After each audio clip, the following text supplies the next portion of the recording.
My loved one died. Now what do I do?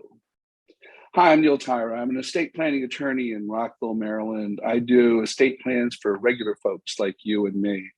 And today's not a particularly happy occasion for me. Once again, I lost a client for whom I did their estate plan, young man in his uh, late 30s, passed away as a result of a health challenge. Um, with the comfort of knowing that he at least had put all of his affairs in place and he was able to pass knowing that his family was taken care of.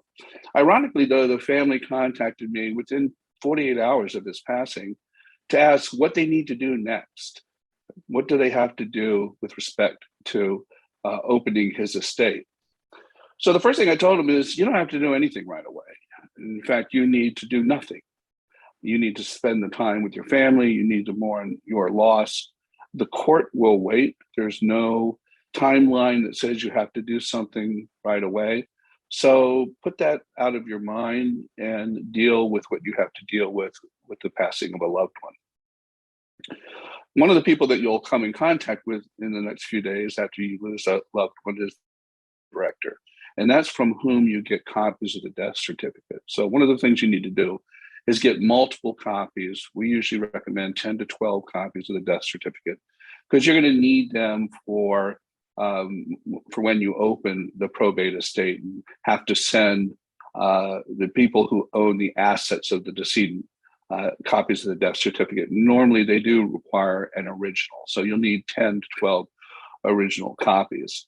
And then you need to locate the estate planning documents, principally the will and or the trust. And if you're a client of ours, we've already told you where to store them. But if you're not, you need to find those because you will need the originals. And finally, you need to decide whether or not you want to contact an attorney to process the probate estate. You don't have to. Some people do it themselves, but it can get complicated and you may choose to do so. If you'd like a copy of our free checklist of what to do when somebody passes away, at the end of this video is our contact information. We'd be happy to share that with you. Until then, again, I'm Neil Tyra. I'm an estate planning attorney in Rockville, Maryland, and we'd be happy to help you with your estate planning or estate administration needs.